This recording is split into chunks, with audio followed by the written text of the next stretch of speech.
Greetings and welcome to the Dr. J Vlog series. It is Saturday, June 28th, 2025, and on Saturdays we talk about sports and dabble in a little humor from time to time. And as some of you know, the focus of this week's Dr. J's Vlog series has been, in a word, peace. Now, in sports, of course, we love healthy competition. We love to see athletes battling it out, if you will, at the highest levels of human ability to see who can win, who can best the other. And there's an inherent conflict there, isn't it? So, and usually we're hoping to win, and logically, what that implies is that your opponent should lose. And some sports directly require violence in order to achieve that victory. So you've got boxing and MMA, as well as many other intense sports like North American football. You've got wrestling and so on. And there's a lot of physicality involved in many of these sports. And often your intention in sports like MMA or boxing or kickboxing involves knocking out or submitting your opponent. So there's long been a fascination then with sports, with competition, with controlled violence. And if people are heavily invested in their teams, it goes even further. We know that sporting competitions can breed at times some extracurricular activities or violence between the fans of opposing sides. In short, sports as an institution involves competitions, again, where we're battling with our opponents for, in some senses, scarce resources. We want to win, and that means earning the gold medal. We want to secure the championship for our team or ourselves. And to do that, we have to take something away from someone else. So our best hope then is, at least from a humanistic perspective, is that people will compete with each other fairly, in healthy ways, abide by the rules, and then respect each other for their efforts, win or lose.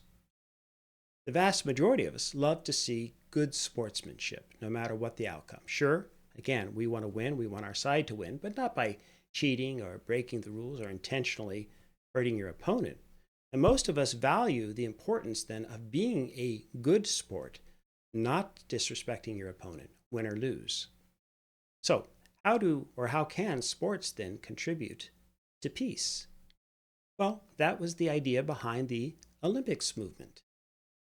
The idea of the Olympics was to promote global harmony by bringing people together from all over the world in the spirit of competition, cooperation, to highlight the strengths of humanity, social development, and the dignity of people all over the world. Yes, medals would be given out to the winners, but the idea was that we'd foster mutual understanding and international cooperation through our shared struggles, the fair play, under the guise of sports. And in short, we'd be promoting the three core values of excellence, respect, and friendship. So participating in international sports would also then be a symbol of basic human rights and an expression, again, of the dignity of everyone from around the world, no matter your country of origin. In fact, you probably already know this, but the Olympic flag itself is comprised of 5 rings that are colored blue, yellow, black, green, and red, and then set on a white background. And these were selected precisely because at least one of the colors then appears on the flag of every nation participating in the Olympic Games. And then, of course, you have the Olympic torch in the opening and closing ceremonies as well.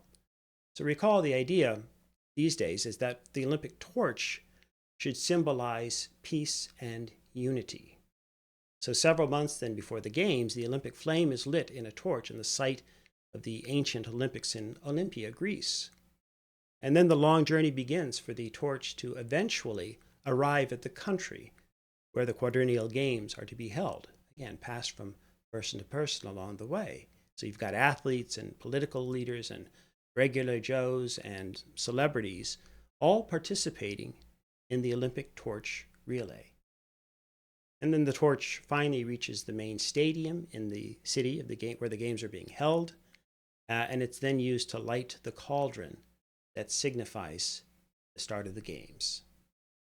Now, of course, geopolitics has never been completely divorced from the games either.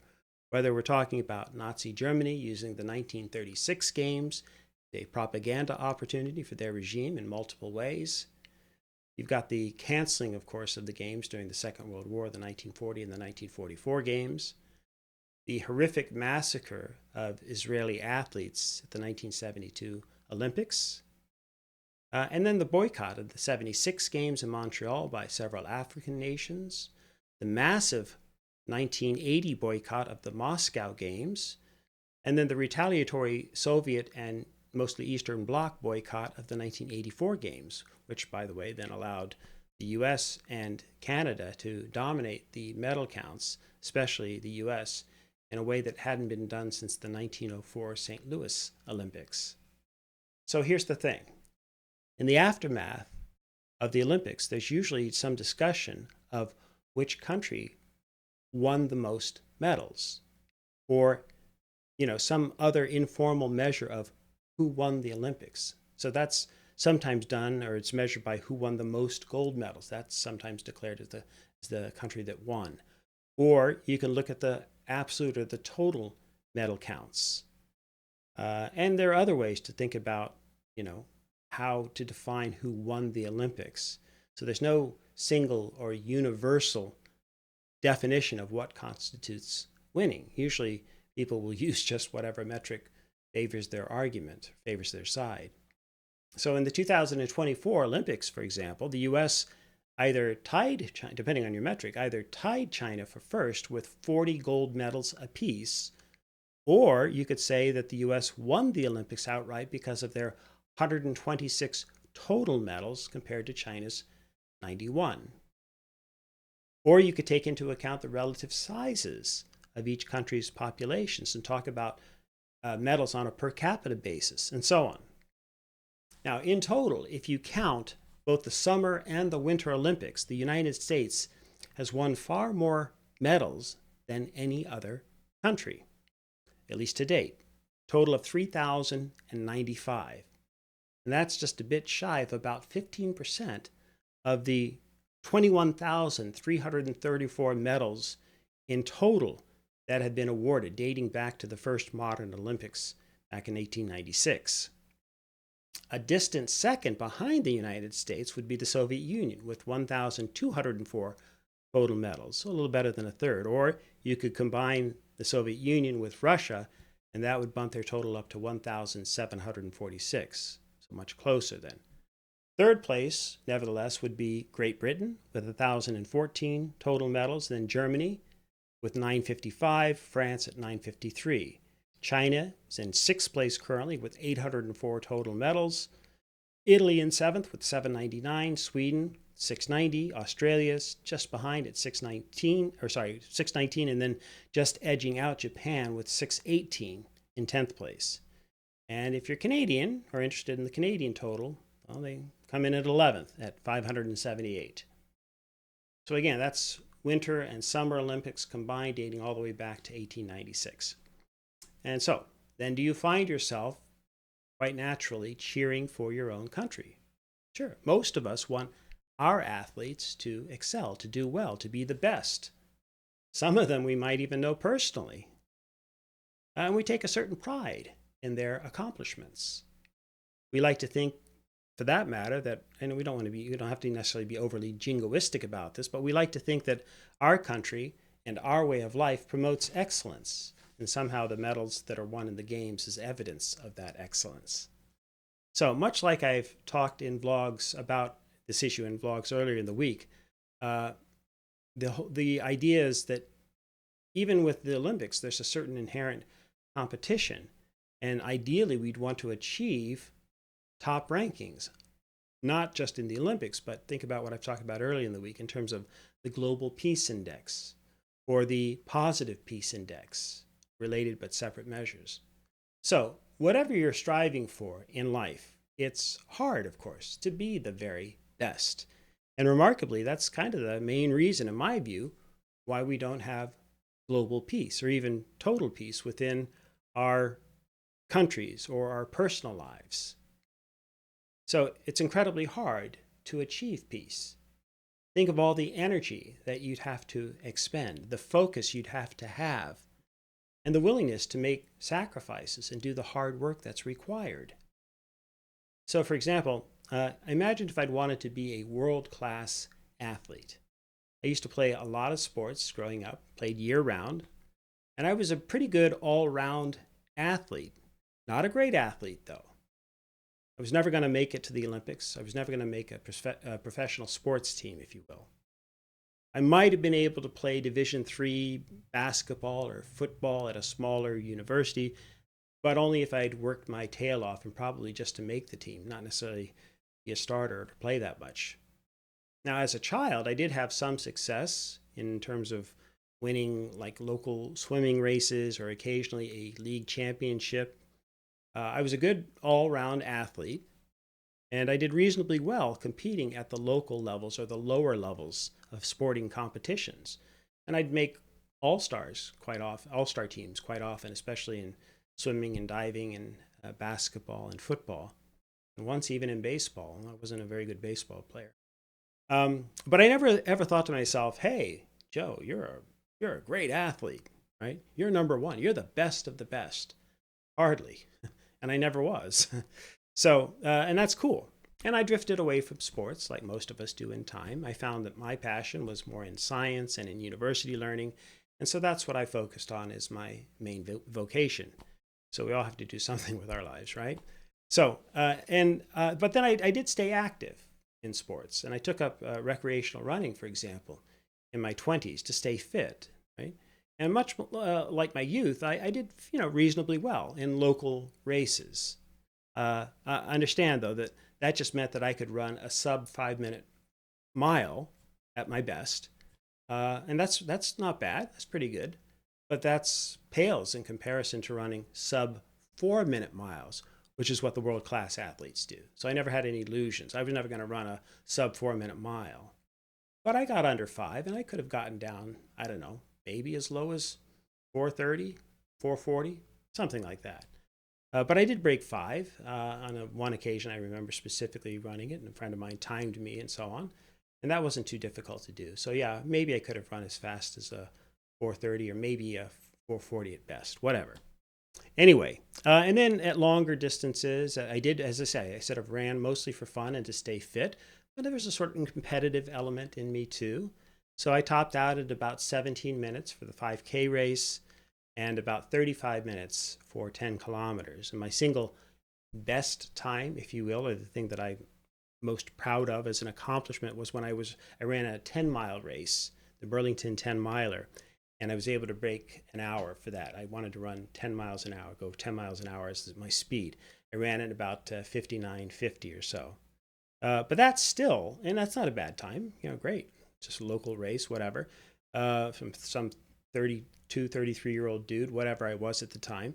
But my point is that as proud as I was of that, running 59 something for an hour for a 10-mile run, that's still over 15 minutes behind the world record for 10 miles, which is 44:04, set by Kenyan runner Bernard Koch back in December of 2022. So anyway, point is I did fine as a recreational runner, but here's the parable of sorts that I'd like to share.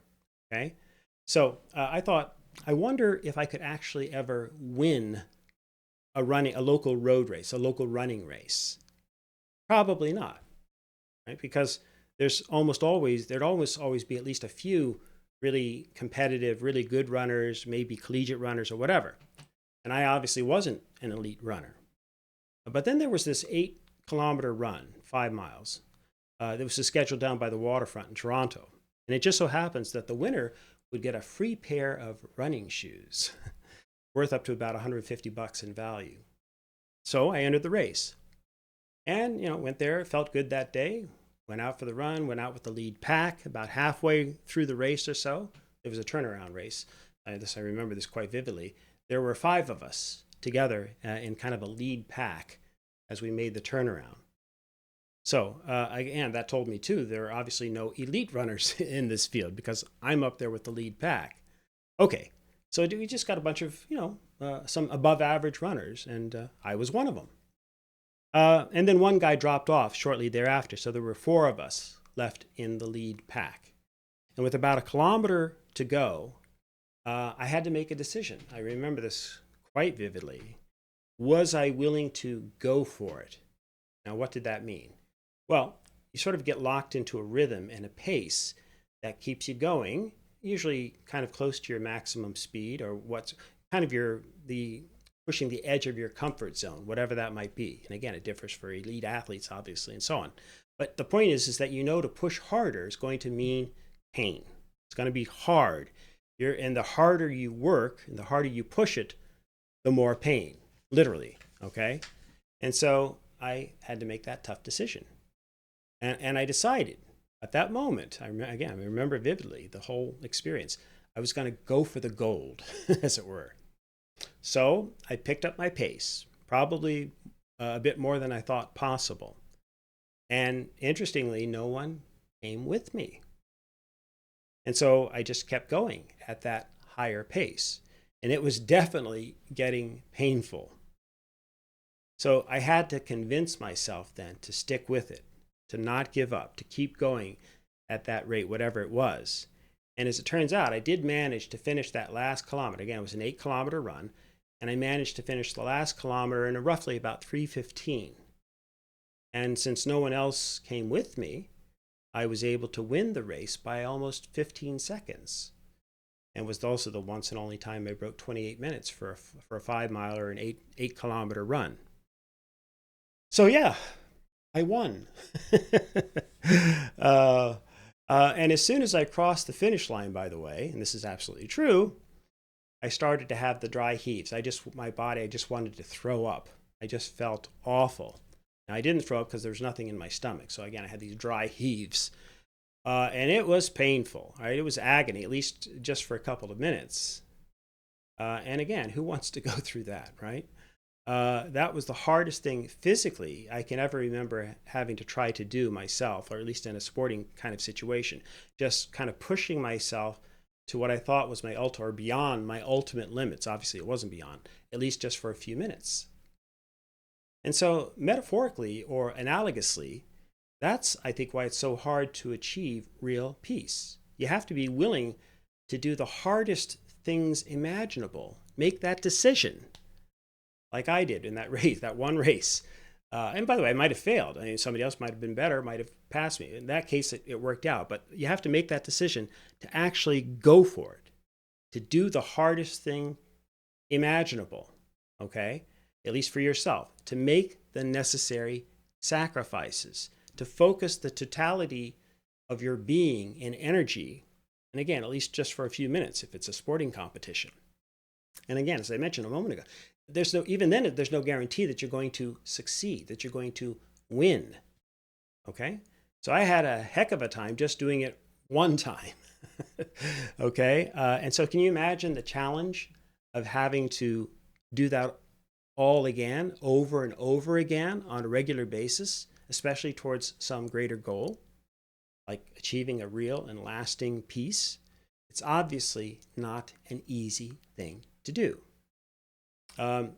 But we can definitely set our own more limited goals or challenges. So in my case, the idea, and some of you know this and from previous vlogs, is to continue training for the next couple of years, not the next couple of weeks, the next couple of years, building up my endurance and leg strength gradually and so on, so that I can eventually be able to hopefully dribble a basketball all the way across Canada.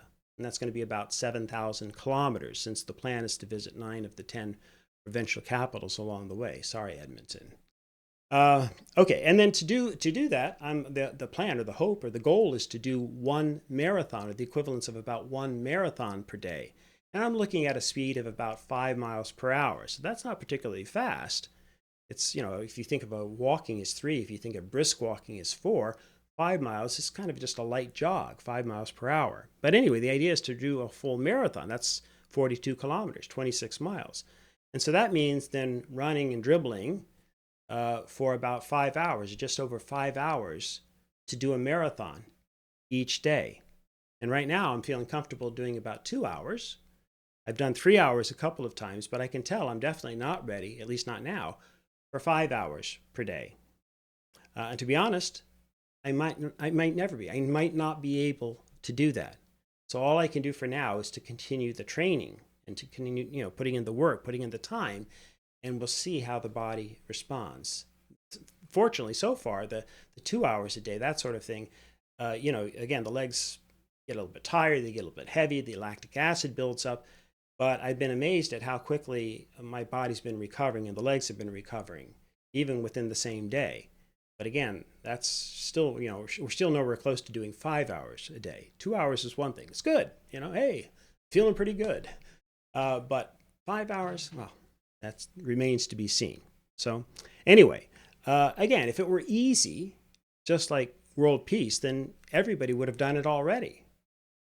Or for that matter, just local community peace or peace within your family.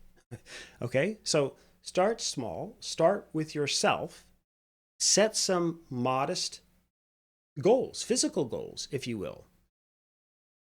Maybe other goals as well, but just set some finite, fixed, reasonable goals as a starting point. Okay, just work it, make it, do it.